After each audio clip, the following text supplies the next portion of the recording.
गौरी पुत्र गणेश भगवान की जय। जय श्री कृष्णा, राधे राधे। नमस्कार दोस्तों, आपके अपने YouTube चैनल एक्सप्लोरिंग देवस्थानम में आपका स्वागत है। सबसे पहले आप सभी को शीतला अष्टमी पर्व की बहुत बहुत शुभकामनाएं। शीतला अष्टमी पर्व को बसौड़ा के नाम से भी जाना जाता है। आइए जानते हैं शीतला अष्टमी की पौराणिक कथा। ओम श्री गणेशाय नमः। एक बार शीतला माता ने सोचा, चलो आज देखूं कि धरती पर मेरी पूजा कौन करता है, कौन मुझे मानता है। यही सोचकर शीतला माता धरती पर राजस्थान के डुंगरी गांव में आई और देखा कि इस गांव में मेरा मंदिर नहीं है और ना ही मेरी पूजा होती है। शीतला माता गांव की गलियों में घूम रही थी। तभी एक मकान के ऊपर से किसी ने चावल का उबला पानी यानी माड़ नीचे फेंका। वह उबलता पानी शीतला माता के ऊपर गिरा, जिससे शीतला माता के शरीर में फफोले यानी छाले पड़ गए। शीतला माता के पूरे शरीर में जलन होने लगी। शीतला माता गांव में इधर उधर भाग भाग के चिल्लाने लगी, अरे मैं जल गई, मेरा शरीर तप रहा है, जल रहा है, कोई मेरी सहायता करो। लेकिन उस गांव में किसी ने शीतला माता की सहायता नहीं की। वहीं अपने घर के बाहर एक कुमारन महिला बैठी थी। उस कुमारन ने देखा कि अरे यह बूढ़ी माई तो बहुत जल गई हैं, इनके पूरे शरीर में तपन है, इनके पूरे शरीर में फफोले पड़ गए हैं, यह तपन सहन नहीं कर पा रही हैं। तब उस कुमारन ने कहा, हे माँ, तू यहाँ आकर बैठ जा, मैं तेरे शरीर के ऊपर ठंडा पानी डालती हूँ। कुमारन ने उस बूढ़ी माई के ऊपर खूब ठंडा पानी डाला और बोली, हे माँ, मेरे घर में रात की बनी हुई राबड़ी रखी है और थोड़ा दही भी है, तू दही राबड़ी खा ले। जब बूढ़ी माई ने ठंडी ज्वार के आटे की राबड़ी और दही खाया तो उसके शरीर को ठंडक मिली। तब उस कुमारन ने कहा, आ माँ बैठ जा, तेरे सिर के बाल बहुत बिखरे हैं, ला मैं तेरी चोटी गूंथ देती हूँ। और कुमारन माई की चोटी गूंथने हेतु कंघी बालों में करती रही। अचानक कुमारन की नजर उस बूढ़ी माई के सिर के पीछे पड़ी तो कुमारन ने देखा कि एक आंख बालों के अंदर छुपी है। यह देखकर वह कुमारन डर के मारे घबराकर भागने लगी। तभी उस बूढ़ी माई ने कहा, रुक जा बेटी, तू डर मत, मैं कोई भूत प्रेत नहीं हूँ, मैं शीतला देवी हूँ। मैं तो इस धरती पर देखने आई थी कि मुझे कौन मानता है, कौन मेरी पूजा करता है। इतना कहकर माता चार भुजा वाली होकर हीरे जवाहरात के आभूषण पहने, सिर पर स्वर्ण मुकुट धारण किए अपने असली रूप में प्रकट हो गई। माता के दर्शन कर कुमारन सोचने लगी कि अब मैं गरीब इन माता को कहाँ बिठाऊं। तब माता बोली, हे बेटी, तुम किस सोच में पड़ गई। तब उस कुमारन ने हाथ जोड़कर आंखों से आंसू बहते हुए कहा, हे माँ, मेरे घर में तो चारों तरफ दरिद्रता बिखरी हुई है, मैं आपको कहाँ बिठाऊं। मेरे घर में ना तो चौकी है, ना ही बैठने का आसन।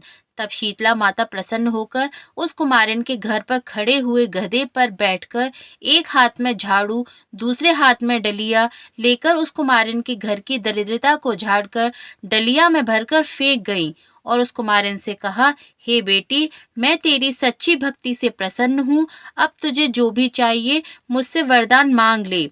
तब कुमारन ने हाथ जोड़कर कहा, हे माता, मेरी इच्छा है अब आप इसी डुंगरी गांव में स्थापित होकर यहीं निवास करें और जिस प्रकार आपने मेरे घर की दरिद्रता को अपनी झाड़ू से साफ किया है, ऐसे ही आपको जो भी भक्त होली के बाद सप्तमी को भक्ति भाव से पूजा कर अष्टमी के दिन आपको ठंडा जल, दही व बासी ठंडा भोजन चढ़ाए, उसके घर की दरिद्रता को दूर करना एवं आपकी पूजा करने वाली महिला का अखंड सुहाग रखना, उसकी गोद हमेशा भरी रखना। साथ ही जो पुरुष शीतला अष्टमी को नाई के यहाँ बाल न कटवाएं, धोबी को कपड़े धुलने ना दें और पुरुष भी आप पर ठंडा जल चढ़ाकर, नारियल फूल चढ़ाकर परिवार सहित ठंडा बासी भोजन करें, उसके काम धंधे व्यापार में कभी दरिद्रता न आने देना। तब माता बोली, तथास्तु, हे बेटी, जो तूने वरदान मांगा है वह सब तुझे देती हूँ। हे बेटी, तुझे आशीर्वाद देती हूँ कि मेरी पूजा का मुख्य अधिकार इस धरती पर सिर्फ कुमार जाति का ही होगा। तभी उस दिन से डुंगरी गांव में शीतला माता स्थापित हो गई और उस गांव का नाम हो गया शील की डुंगरी। शील की डुंगरी भारत का एक मुख्य मंदिर है। शीतला सप्तमी के दिन यहाँ बहुत विशाल मेला लगता है। हे शीतला माता, जैसे आप उस कुमारन पर प्रसन्न हुई, वैसे ही आप में अपनी श्रद्धा रखने वाले, आपकी पूजा अर्चना करने वाले एवं शीतला अष्टमी के दिन आपको ठंडा भोजन अर्पित करने वाले सभी पर अपना आशीर्वाद बनाए रखना।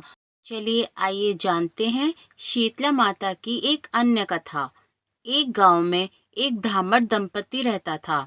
उनके दो बेटे और दो बहुएं थीं। उन दोनों बहुओं को बहुत ही लंबे समय बाद बेटे हुए। इतने में शीतला अष्टमी का पर्व आया। शीतला अष्टमी के नियमानुसार इस दिन ठंडा भोजन तैयार किया गया, लेकिन उन दोनों बहुओं के मन में विचार आया कि यदि हमने ठंडा भोजन खाया तो हम कहीं बीमार न पड़ जाएं।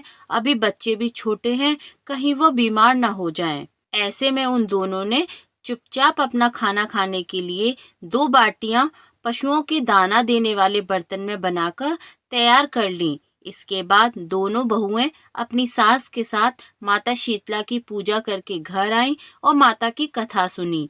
पूजा से लौटकर आने के बाद सास तो शीतला माता के भजन गाने लगी, लेकिन दोनों बहुएं बच्चों के रोने का बहाना बनाकर वहां से घर लौट आईं। इसके बाद दोनों ने पशुओं के बर्तन से गरम गरम बाटी निकाली और उनका सेवन किया। इसके बाद जब सास घर आई तो उसने दोनों बहुओं को आवाज लगाई और उनसे भोजन करने के लिए कहा। दोनों ने ठंडे भोजन का भी सेवन कर लिया और फिर अपने अपने काम में लग गईं। इसके बाद सास ने काफी देर बाद कहा कि बच्चे बहुत देर से सोए हैं, उन्हें उठाकर भोजन करा के फिर से सुला दो। बहुएं जैसे ही अपने बच्चों को उठाने के लिए गईं, उन्होंने देखा कि बच्चे मृत हैं। ऐसा शीतला माता के प्रकोप के कारण हुआ। बहुएं विवश हो गईं और सास को सब बातें बता दी। वह बहुओं से लड़ने लगी। सास बोली कि तुम दोनों ने अपने बेटों की बदौलत शीतला माता की अवहेलना की है, इसलिए मेरे घर से निकल जाओ और कैसे भी बेटों को स्वस्थ लेकर ही घर में वापस आना। अपने मृत बेटों को लेकर दोनों बहुएं घर से निकल गईं और रास्ते में जाते हुए एक छीण वृक्ष के पास पहुंच गईं।